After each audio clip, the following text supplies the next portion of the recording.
ओम शांति। 31/8/2023 के ईश्वरीय महावाक्य हैं। आज के साकार मुरली का सार। मीठे बाबा ने कहा, मीठे बच्चे, अपनी स्थिति साक्षी तथा हर्षित रखने के लिए स्मृति में रहे कि हर आत्मा का अपना अपना पाठ है, बनी बनाई बन रही। इन 2 लाइनों में बाबा ने आपको बहुत अच्छे स्वमान और बहुत अच्छी ऊंची स्थिति में रहने के लिए बाबा ने कहा कि हर एक आत्मा का पाठ साक्षी होकर के देखें। किसी को कुछ पाठ मिला है। यदि रंगमंच पर पाठ बजाने वाले के अलग अलग पाठ ना हो तो भी तो मज़ा नहीं है ना। जैसे हम सिनेमा देखते हैं, यदि सिनेमा में कोई हीरो और कोई गुंडे का रोल ना आए, कोई क्रिमिनल ना आए, या सिर्फ और सिर्फ हीरो हीरोइन ही अपना पार्ट बजाते पूरी मूवी खत्म हो जाए तो भी तो मज़ा नहीं है ना। तो ऐसे ही परमात्मा कहते हैं कि मीठे बच्चे, इस संसार में भी यह बेहद का ड्रामा है जो इस साकार लोक में, इस 3rd फ्लोर पर, जिसे स्थूल बतन कहा जाता है, इस स्थूल बतन में किसी को राम का, किसी को रावण का, किसी को हीरो का, किसी को हीरोइन का, सबको अलग अलग अपना अपना पार्ट मिला हुआ है और सबका पार्ट एक्यूरेट है। तो सबको साक्षी होकर के देखें, क्योंकि यह बेहद का ड्रामा है और जो बना है वैसा ही चल रहा है, इसमें कोई बदली नहीं। फिर भी हद के ड्रामा में तो आप कुछ ना कुछ चेंजेस कर सकते हैं, लेकिन ये जो ड्रामा है बेहद का, इसमें कोई चेंजेस हो नहीं सकते। इसीलिए साक्षी होकर हर एक आत्मा का पाठ देखना है। सबका एक्यूरेट पाठ चल रहा है, जिसे जो पाठ मिला है वो अपना अपना पाठ बजा रहे हैं। आज की मुरली का प्रश्न है, तुम बच्चे किस एक पुरुषार्थ द्वारा अपनी अवस्था जमा सकते हो? उत्तर में बाबा ने कहा, माया के तूफानों को डोंट केयर करो और बाप जो श्रीमत देते हैं उसे कभी भी डोंट केयर ना करो। इससे तुम्हारी अवस्था अचल अडोल हो जाएगी। स्थिति सदा साक्षी और हर्षित रहेगी। तुम्हारी अवस्था ऐसी होनी चाहिए जो कभी भी रोना ना आए। अम्मा मरे तो भी हलवा खाना गीत है, तुम ही हो माता पिता, तुम ही हो। ओम शांति।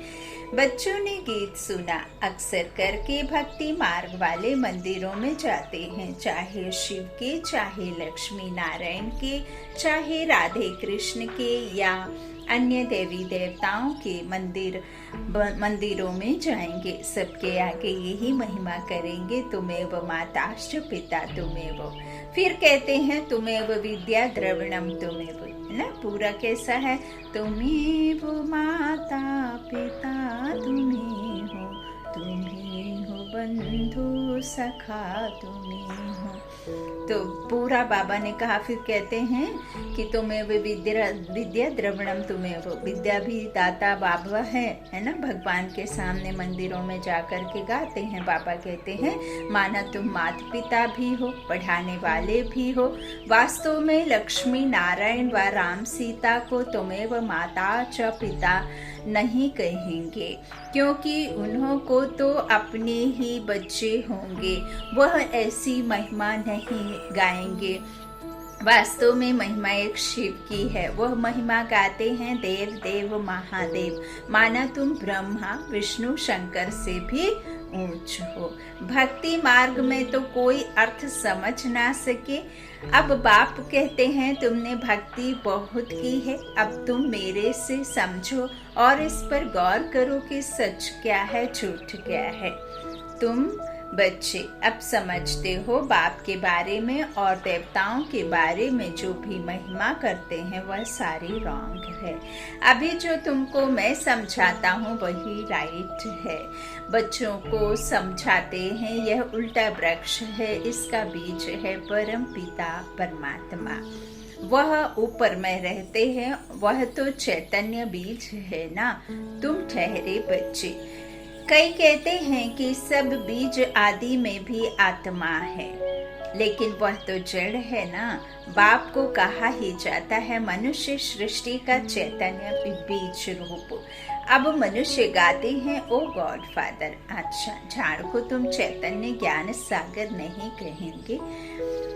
मनुष्य में यह ज्ञान है कि यह बीज है, बीज में जरूर झाड़ का ज्ञान होना चाहिए। अब इतना छोटा सा नींबू का बीज जो हम डालते हैं कितना छोटा होता है, इतना छोटा होता है, वो ही जानता है कि उसमें कितने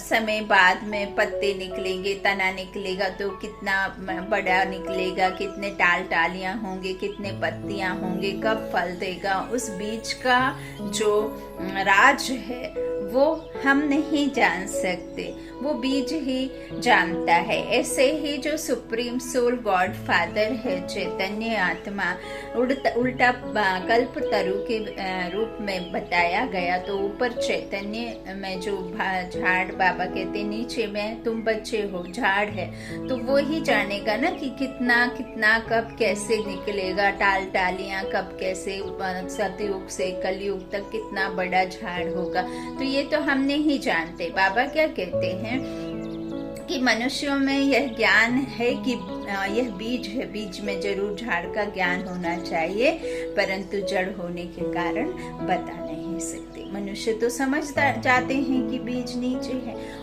उनसे झाड़ निकला हुआ है। कल्प वृक्ष और बनन ट्री की भेंट करते हैं, वह जड़ है, यह चैतन्य है। कलकत्ते में बड़ का बहुत बड़ा झाड़ है, उनका धुर सारा निकल गया है, सिर्फ झाड़ खड़ा है, अर्थात जड़ पूरा खराब हो गया है, अब सिर्फ झाड़ खड़ा है, फाउंडेशन है नहीं। वंडर है ना, बाप समझाते हैं इस झाड़ का भी फाउंडेशन है नहीं। देवी देवता धर्म प्रायः लोप हो गया है। जब देवी देवता धर्म होता है ना, तब बाकी 3 टांग नहीं होती हैं, और जब ये सब 3 टांग होती है ना, तो देवी देवता धर्म की टांग टूटी हुई होती है। इस संसार में कोई निर्विकारी है नहीं, और देवी देवता के कुल में अर्थात निर्विकारी दुनिया में कोई विकारी हो ना सके। तो बाबा कहते बाकी सारा झाड़ खड़ा है, कितने मठ पंथ हैं, यह है बेहद का झाड़। बेहद का बाप बैठ समझाते हैं। बाबा लिखते भी हैं शिव बाबा का बर्थडे हीरे जैसा है, क्योंकि शिव बाबा ही कौड़ी से हीरे जैसा बनाते हैं, स्वर्ग बनाते हैं। अभी तो भारत कितना कंगाल बन गया है। मनुष्य हम सो हम कहते हैं, परंतु समझते तो कुछ नहीं। हम आत्मा सो परमात्मा सो आत्मा, यह झिंझोरा सन्यासियों ने पिटवाया है। तुम अर्थ सहित जानते हो, हम सो ब्राह्मण बने हैं, फिर हम सो देवता बनेंगे, फिर हम सो क्षत्रिय वर्ण में आएंगे। अभी पूरी दुनिया ही क्या है, विकारों में है ना। कोई भी संसार में पवित्र नहीं है। हाँ, जो बचपन से ब्रह्मचर्य का व्रत का पालन करते हैं, दृढ़ निश्चय करते हैं ब्रह्मचर्य का, लेकिन वो भी उनका तन जो है पतित अर्थात विकारी ही है, क्योंकि माँ के कोख से जन्म होता है। तो इस संसार में किसी को भी पुण्यात्मा पावन आत्मा नहीं कह सकते, क्योंकि पावन भल उनकी आत्मा हो गई है ब्रह्मचर्य का पालन करते, लेकिन माँ के कोख से तो जन्मे ही हैं। इसीलिए बाबा कहते हैं इस दुनिया में कोई भी देवी कुल का नहीं है। अच्छा, बाबा कहते यह सब तुम अर्थ सहित जानते हो। आत्मा कहती है हम इन वर्णों में जाएंगे, हम शूद्र थे, अभी हम ब्राह्मण कुल में आए हैं। परम पिता परमात्मा ही सबको रचने वाला है। ब्रह्मा विष्णु शंकर देवताओं को भी रचने वाला वह है। त्रिमूर्ति शिव जयंती कहते हैं ना, तो त्रिमूर्ति शिव जयंती को 87 वर्ष हो गए। 100 वर्ष का टोटल बाबा ने संगम युग कहा है ना। अच्छा, कई कहते हैं कि बाबा तो कितने सालों से विनाश की बात कर रहे हैं, लेकिन अभी तो विनाश हुआ नहीं। और जो हम देख रहे हैं, कोरोना में लाखों करोड़ों लोगों की जान गई, शरीर छूटे, और इतने अर्थक्वेक आते हैं, इतना सब कुछ होता है, सुनामी आती है, कहीं अतिवृष्टि है, कहीं अनावृष्टि है, कहीं फसलों को पानी चाहिए तो नहीं है, और जहाँ नहीं चाहिए तो वहाँ पानी ही पानी है। इसे आप क्या कहेंगे? इसे आप ये कहेंगे कि स्थापना हो रही है? नहीं, कहीं ना कहीं परमात्मा कहते हैं कि जो ये कोने कोने से विश्व के हर जगह से जो ये महापरिवर्तन का युग चल रहा है, ये कल्याणकारी युग है। चाहे फिर वो किसी भी तरह की ड्रामा में सीन चल रही हो, चाहे जो बाबा के बच्चे नहीं हैं, जो बाबा को नहीं जानते और इस बेहद के ड्रामा को नहीं समझते, तो उन्हें तो हाहाकार ही दिखाई देगा। चारों तरफ उनको यही लगेगा कि हाय भगवान, ये क्या कर रहे हो। और जो बाबा के बच्चे हैं वो समझ गए हैं कि ये बेहद का ड्रामा है और ये कलयुग का अंत है, और अंत तभी होता है जब अति होती है। तो अति से अंत फिर जो स्वर्ग का द्वार है वो नरक से होकर के ही जाता है। तो यह परमात्मा कहते हैं कि स्वयं भगवान कहते हैं कि जो ये विनाश का कार्य एक तरफ चल रहा है और दूसरे तरफ गुप्त रीति स्थापना का कार्य भी साथ साथ चल रहा है। तुम बाबा के बच्चे जो हो वो वाह करेंगे, क्योंकि तुम बच्चे जानते हो इसमें ही कल्याण हर एक आत्मा का समाया हुआ है, विश्व का कल्याण समाया हुआ है, चाहे फिर सीन कैसी भी चल रही हो। क्योंकि जब तक अनेक धर्म अनेक मत खत्म नहीं होती हैं, तब तक फिर एक मत कैसे आएगी? अद्वैत राज्य तभी आएगा जब अनेक मत और अनेक धर्मों का विनाश होगा। परमात्मा कहते हैं महाभारत होता ही है भारत को महान बनने के लिए, हर एक धर्म का विनाश और एक धर्म की स्थापना, जो कि मैं आकर के ही ब्रह्मा के द्वारा करा रहा हूँ। और त्रिमूर्ति शिव जयंती का जो परमात्मा ने रचना, ब्रह्मा विष्णु शंकर, ये रचने वाला भी बाप है। तो बाबा कहते हैं अभी बाप बैठ बच्चों को समझाते हैं। तुम कहते हो तुम्हें वो माताश्च पिता तुम्हें वो, तो माता भी यह बरोबर है। बाप बैठ बच्चों को बहलाते हैं। भक्ति मार्ग में मीरा भक्तिन थी, वह है भक्तमाला। ज्ञानमाला भी है, ज्ञानमाला का नाम है रुद्रमाला। रावण माला नहीं कहेंगे, रावण की भक्ति तो नहीं करते। राम माला है, भला अभी रावण राज्य है परंतु रावण की माला नहीं होती, भक्ति माला होती, भक्त माला होती है, असुरों की माला तो नहीं होती। भक्त शिरोमणि में एक तो मीरा है, उनको श्री कृष्ण का साक्षात्कार होता है। लोक लाज सारी खोई थी। सेकंड नंबर में शिरोमणि भक्त कौन है? नारद। हाँ, उनका गायन है, दृष्टांत दिया जाता है। यह तो सब बातें बैठ बनाई हैं, रियल नहीं है। बाप कहते हैं कि मेल फीमेल सब सीताएं हैं। इस संसार में हर एक मनुष्य आत्मा परमात्मा की संतान है, ना वो मेल है ना फीमेल है। वो तो जब वर्णों में आते हैं तब अलग अलग पार्ट बजाने के लिए मेल फीमेल कहते, लेकिन परमात्मा के बच्चे होने के नाते सब कौन है? सीताएं हैं, जो दुखी हैं, परेशान हैं, अशांत हैं, प्रेम से बिल्कुल विरक्त हो गई हैं, प्रेम की मांग करती हैं, लेकिन प्रेम यहाँ देने वाला कोई बचा नहीं है। शांति चाहती हैं, लेकिन कोई भी यहाँ शांति दे ना सके, क्योंकि शांति तो सिर्फ शांति का सागर ही दे सकता है। सुख तो सुख करता ही दे सकता है, दुख तो दुख हरता ही हर सकता है। तो वही एक परमपिता परमात्मा है जो आकर के हम सीताओं को, अर्थात हम अशांत आत्माओं को इस अशांति की दुनिया से ले जाता है और शांति और जीवन मुक्ति के राज्य में ले जा करके बैठाता है। तो यह सब बुद्धि से समझने की बातें हैं, इसमें कोई पोथी पत्रा शास्त्रोपनिषद पढ़ने की कोई दरकार नहीं। बाबा कहते हैं अपना जो पढ़ा पढ़ाया है, जब तक वो पुराने को भूलोगे नहीं तब तक नया धारण होगा नहीं। बाबा कहते हैं सब रावण की शोक वाटिका में है, लंका की बात नहीं, भारत की ही बात है। एक ही बाप सर्व का सदगति दाता है, वह एक ना हो तो भारत कुछ काम का नहीं है। सबसे जास्ती पतित और सबसे जास्ती पावन भारत ही बनता है। भारत ही सबसे बड़ा तीर्थ स्थान है। भले अपने अपने पैगंबरों के तीर्थों पर जाते हैं, परंतु सबका सदगति दाता एक बाप है। भारत ही अविनाशी खंड है। बाप कहते हैं मैं यहाँ आकर भारत को जीवन मुक्ति देता हूँ, बाकी सबको मुक्ति देता हूँ। सबका सदगति दाता मैं हूँ। सचखंड स्थापन करने वाला बाप एक ही है। सचखंड में राज्य करने के लिए बच्चों को लायक बनाते हैं, खुद राज्य नहीं करते। बाप बैठ समझाते हैं मैं कल्प कल्प आता हूँ भारत को सदगति देने, बाकी सबको गति में वापस ले जाता हूँ। हर एक मनुष्य मात्र की जो आत्मा है, हर एक में अविनाशी पाठ भरा हुआ है। इसको कहा जाता है बनी बनाई बन रही। समझो किसका बाप मर गया, उसने जाकर दूसरा जन्म लिया। अब रोने से क्या होगा, साक्षी होकर देखना है। यह ड्रामा है, इसमें रोने की दरकार नहीं है। गृहस्थ व्यवहार में तो रहना है। अम्मा मरे तो भी हलवा खाओ, बीबी मरे तो भी हलवा खाओ। यह उन्हों के लिए है जो गृहस्थ व्यवहार में रहते हैं। तुम्हारी अवस्था ऐसी होनी चाहिए जो कुछ भी दुख ना हो। बेहद के बाप को याद करते रहना है। इतनी अडोल अवस्था होनी चाहिए जैसे अंगद को रावण हिला नहीं सका। माया है बड़ी जबरदस्त, तुम स्थैर्यम रहते हो। माया के कितने भी तूफान लगे, डोंट केयर, घबराना नहीं है, फंक नहीं होना है। पुरुषार्थ करके अवस्था को जमाना है। बातें तो बहुत अच्छी समझाते हैं, तुम समझते हो। हम पार्वतियां हैं। शिव बाबा अमर कथा सुनाते हैं। अमर लोक में है आदि मध्य अंत सुख। इस मृत्यु लोक में तो आदि मध्य अंत दुख ही दुख है। त्योहार आदि सब इस समय के हैं। लक्ष्मी नारायण आदि का कोई त्योहार नहीं।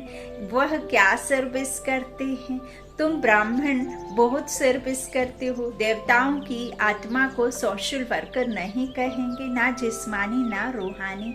तुम तो हो रूहानी जिस्मानी डबल सोशल वर्कर। देखो बाबा ने फिर समझाया है कि सारे त्योहार इस संगम के ही हैं, क्योंकि लक्ष्मी नारायण के राज्य में किसी भी तरह के तीज त्योहार होते नहीं। तीज त्योहार मनाए ही जाते हैं खुशी के लिए, सुख के लिए। किसी चीज की चाहत जब होती है तो प्रार्थना करते हैं, लक्ष्मी की पूजा करते हैं धन के लिए। दशहरा की पूजा करते हैं साफ सफाई करने के लिए। नवरात्रि की पूजा करते हैं अपने में शक्तियां भरने के लिए। विघ्नहर्ता गणपति की पूजा करते हैं विघ्नों को खत्म करने के लिए। और जो भी अनेक जो हम तीज त्योहार मनाते हैं, सबके पीछे कुछ ना कुछ होता है, कुछ ना कुछ एम ऑब्जेक्ट होती है। तो परमात्मा कहते हैं जो भी आपको चाहत होती है वो किसी भी प्रकार की चाहत वहाँ होती ही नहीं। सब कुछ सर्वगुण संपन्न संपूर्ण सुख वहाँ होते हैं। जीवन होते हुए भी एकदम मुक्त अवस्था में हम वहाँ सुखी रहते हैं, क्योंकि खुद को आत्मा निश्चय कर। और आत्मा बिल्कुल एकदम 16 कला संपूर्ण होती है, तो निर्विकारी होते हैं। तो वहाँ किसी प्रकार का किसी को दुख प्राप्ति होती नहीं, सुख ही सुख है। तो वहाँ यह सब कुछ भी वहाँ मनाया नहीं जाता। अच्छा, मनुष्यों को नष्टो मोहा बनने में मेहनत लगती है, क्योंकि उनके पास कोई एम ऑब्जेक्ट नहीं है। यहाँ तो तुमको प्राप्ति बहुत है, तो बहुत नष्टो मोहा होना चाहिए ना। एक बाबा के साथ योग लगाना है। बाबा ओ मीठे मीठे बाबा, आपको हमने पूरा जान लिया है। आगे तो सिर्फ कहने मात्र गॉड फादर कहते थे, जानते कुछ नहीं थे। अभी तो आप आए हो फिर से स्वर्ग की राजाई देने। यह कलयुग तो कब्रिस्तान होने वाला है, इसलिए इसको क्यों याद करें। हाँ, जो खत्म होने वाली है, जो हमारे पास रहनी ही नहीं है, उसको याद करना भी तो मूर्खता ही है ना। तो बाबा कहते हैं, बाप कहते हैं इस कब्रिस्तान में गृहस्थ व्यवहार में रहते मुझे याद करो। यह तो बहुत सहज है। जैसे भक्ति मार्ग में मनुष्य श्री कृष्ण की पूजा करते रहते हैं, बुद्धि धंधे धुरी में भागती रहती है, मन का घोड़ा कहाँ न कहाँ भागता रहेगा, तबाही के मुआफिक।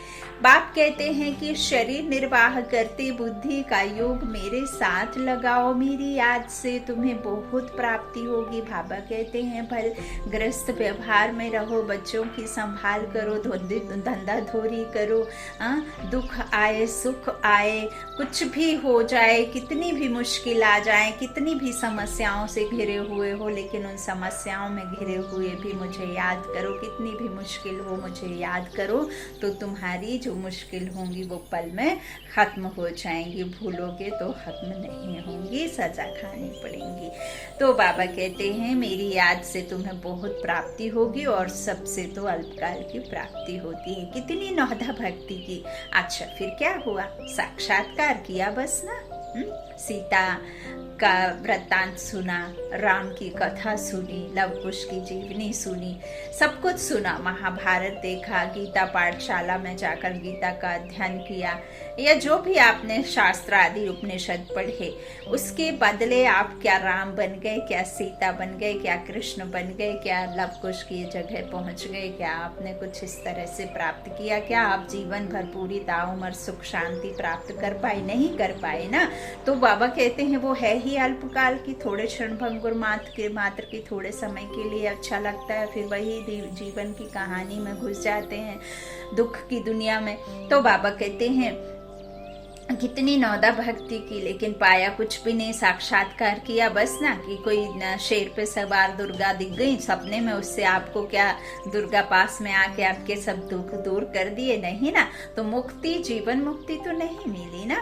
अब बाप कहते हैं कि तुम 21 जन्मों के लिए विश्व के मालिक बनते हो। स्वर्ग में गर्भ भी महल होता है, यहाँ तो गर्भ जेल है। लोग श्री कृष्ण जन्माष्टमी आदि कितना धूमधाम से मनाते हैं। तुम्हें सिर्फ मनाना नहीं है, लेकिन सबको समझाना है कि श्री कृष्ण का जन्म कब हुआ। जब बाबा आए और आकर बच्चों ब्रह्मा मुख वंशावली ब्राह्मण रचे, शिव बाबा के पौत्रे पौत्रियां हम बच्चे, बाबा के ज्ञान में आकर के जब देवत्व धारण किया, बाबा की पालना पाकर अपने विकर्मों को खत्म किया, पापों का विनाश हुआ, योग अग्नि में सारे पापों को दग्ध किया और परमात्मा के ज्ञान में चलकर बाप समान आप समान जब बने, तब फिर श्री कृष्ण जन्माष्टमी अर्थात ब्रह्मा की आत्मा ही कृष्ण की आत्मा बन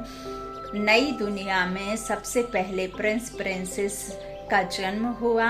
राधे का 4 साल बाद जन्म होता है और कृष्ण का 4 साल पहले होता है। राधा अलग एक गांव के हैं और कृष्ण एक अलग गांव के हैं।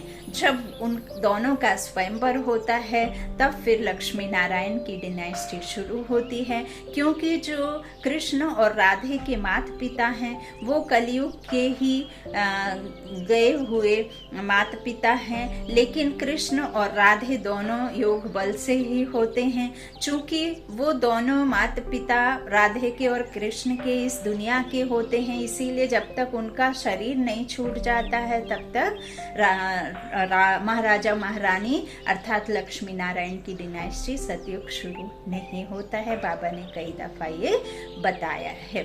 और दिल्ली के एक एरिया से बाबा ने कहा परिस्तान नाम था, परिस्तान नाम पड़ेगा, नई दिल्ली अभी नहीं है, नई दिल्ली बनेगी और वहीं से फिर कृष्णपुरी शुरू होगी, वहीं से सतयुग की शुरुआत होगी। बाकी पूरी दुनिया लबालब पानी से भरी रहेगी, तुम्हारा ही पूरी दुनिया पर पूरे विश्व पर राज्य होगा। एक चांद, एक सूरज और एक ही आकाश, एक ही धरती होगी, है ना।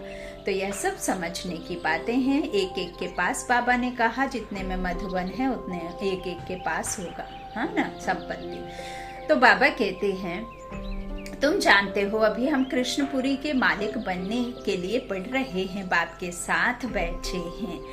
बाप को हाथ जोड़े जाते हैं क्या? अब तो वो है ही, उनका तो वो निराकार है, उनके हाथ पैर गला ना थोड़े ना है जो आप गले में हार पहनाएं, पैर छुएं, हाथ जोड़ें। बाप के पास बाबा कहते हैं हाथ जोड़े जाते हैं क्या? टीचर पढ़ाते हैं तो क्या उनको हाथ जोड़ना होता है? महिमा करनी होती है? टीचर से तो पढ़ना है। बच्चे बाप को घड़ी घड़ी हाथ जोड़ते हैं क्या?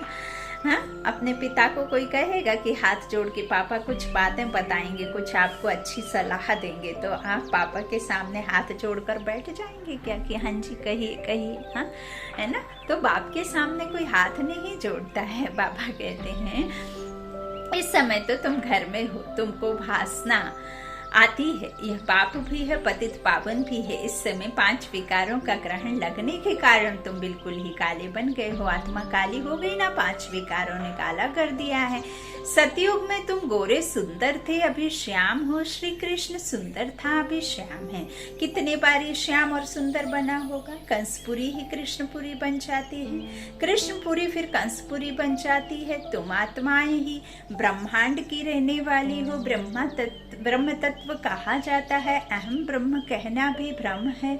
तुम ब्रह्मांड के मालिक हो, तुम्हारा सिंहासन ब्रह्मांड है। बाप कहते हैं मैं तो ब्रह्मांड का मालिक हूँ ही। तुम आत्माएं भी कहती हो हमारा देश वास्तव में ब्रह्मांड है, वहाँ तुम्हारी आत्माएं पवित्र हैं। तुम ब्रह्मांड के मालिक हो तो फिर विश्व के भी मालिक हो। मैं तो सिर्फ ब्रह्मांड का मालिक हूँ। बाबा कह रहे हैं कि मैं तो सिर्फ ब्रह्मांड का मालिक हूँ, मैं दुनिया का मालिक नहीं बनता हूँ। मैं तो तुम बच्चों को बनाने के लिए इस धरा पर अवतरण लेता हूँ, वो भी पराये देश में, पराये राज्य में, भिकारी दुनिया में, भिकारी तन में, पतित तन में आते हैं ना। तो बाबा कहते हैं मुझे इस पुराने तन में आना पड़ता है। जिसने पूरे 84 जन्म लिए हैं, किसने? कृष्ण की आत्मा ने, ब्रह्मा ने। ब्रह्मा सो विष्णु, विष्णु सो ब्रह्मा। विष्णु बनने में उन्हें एक जन्म लगता है, लेकिन ब्रह्मा बनने में 84 जन्म लगते हैं। तो बाबा कहते हैं जिसने पूरे 84 जन्म लिए हैं उनके तन में मैं आता हूँ। बच्चों को मुरली अच्छी तरह 5-6 बार पढ़ना व सुनना चाहिए। देखो बाबा ने अब 3 से 6 बार कह दिया, तभी बुद्धि में बैठेगी और खुशी का पारा चढ़ेगा। माया घड़ी घड़ी याद बुला देती है, इसमें कोई हठाती करने की बात नहीं। फुर्सत मिली, अच्छा बाबा को याद करना है। कछुए मिसल सबसे अच्छा है, अमृत वेले का टाइम, उसका असर सारे दिन रहेगा। यह भी बच्चों को समझाया गया है कि पहले खिलाने वाले को खिलाकर फिर खाना है। शिव बाबा के यज्ञ सिर्फ खाते हैं तो पहले उनको भोग लगाना पड़े। यह सब सूक्ष्म वतन में साक्षात्कार होते हैं। ड्रामा में नूंद है, तुमको भोग लगाना है शिव बाबा को। वह तो निराकार है, गाया भी जाता है देवताओं के लिए। उनको ब्रह्मा भोजन की आश थी, क्योंकि तुम ब्रह्मा भोजन खाकर ब्राह्मण से देवता बनते हो। सूक्ष्म वतन में देवताएं आते हैं, महफिल लगती है, यह सुख खेल पाल है। अच्छा मीठे मीठे सिकिलाधे बच्चों प्रति माता पिता बाप दादा का याद प्यार और गुड मॉर्निंग। रूहानी बाप की रूहानी बच्चों को नमस्ते। हम रूहानी बच्चों की रूहानी माता पिता बाप दादा को याद प्यार और गुड मॉर्निंग। शुक्रिया बाबा, शुक्रिया। धारणा के लिए मुख्य सार। पहला, बाबा ने कहा बुद्धि में पूरी एम ऑब्जेक्ट रखना, शुमोहा बनना है। इस कब्रिस्तान को भूल बाप को याद करना है, रूहानी जिस्मानी सेवा करनी है। दूसरा, खिलाने वाले को खिलाकर फिर खाना है। दाता हमें देता है तो दाता को याद करना चाहिए ना। दाता भल खाता नहीं है, सिर्फ देता है, भोगता है, लेकिन उसको खिलाने से, उसको याद करके खाने से आपके अंदर बल आता है, क्योंकि वो बलशाली है, वो सर्वशक्तिमान है। और जिस तरह से हम जिस मनसा से बनाएंगे, जिस मनसा के साथ खाएंगे और जिसको याद करते खाएंगे, हम भी वैसे ही बन जाएंगे। तो अमृत जिस खिलाने वाले के खिलाकर फिर खाना है। अमृत वेले का समय अच्छा है, इसलिए उस समय उठकर बाप को याद करना है। मुरली 5 से 6 बार पढ़नी है और सुननी भी है, जरूर सुननी है। वरदान है अलौकिक स्वरूप की स्मृति द्वारा अलौकिक कर्म करने वाले सदा समर्थ आत्मा भव। ब्राह्मण जीवन अर्थात अलौकिक हीरे तुल्य अमूल्य जीवन। इस अलौकिक जीवन की स्मृति से व अलौकिक स्वरूप में स्थित रहने से साधारण चलन, साधारण कर्म नहीं हो सकता। जो भी कर्म करेंगे वह अलौकिक ही होगा, क्योंकि जैसी स्मृति होती है ऐसी स्थिति होती है। स्मृति में रहे एक बाप दूसरा ना कोई, तो बाप की स्मृति सदा समर्थ बना देगी। इसलिए हर कर्म भी श्रेष्ठ अलौकिक होगा। स्लोगन है स्वाउन्नति का यथार्थ चश्मा पहन लो तो सबकी विशेषताएं ही दिखाई देंगी। स्वाउन्नति का यथार्थ चश्मा पहन लो तो सबकी विशेषताएं ही दिखाई देंगी। परमात्मा ने जब भगवान होकर के हम बच्चों की अनेक लाखों करोड़ों जो हैं गलतियां माफ करी हैं, तो हमें भी तो क्या करना चाहिए। हम भी मर्सीफुल बाप के बच्चे हैं, मर्सीफुल दाता के बच्चे हैं, तो हम भी ज्ञान सागर बाप के मास्टर ज्ञान सागर बच्चे हैं, तो हमें भी बाप समान बनना है ना। तो हमें भी सब पर दया रहम माफी है ना, ये सब करना है, सुख देना है, सुख लेना है, ना दुख देना है ना दुख लेना है। अच्छा, ओम शांति। शुक्रिया बाप दादा, शुक्रिया आप सभी भाई बहनों के स्नेह का प्यार का। ओम शांति।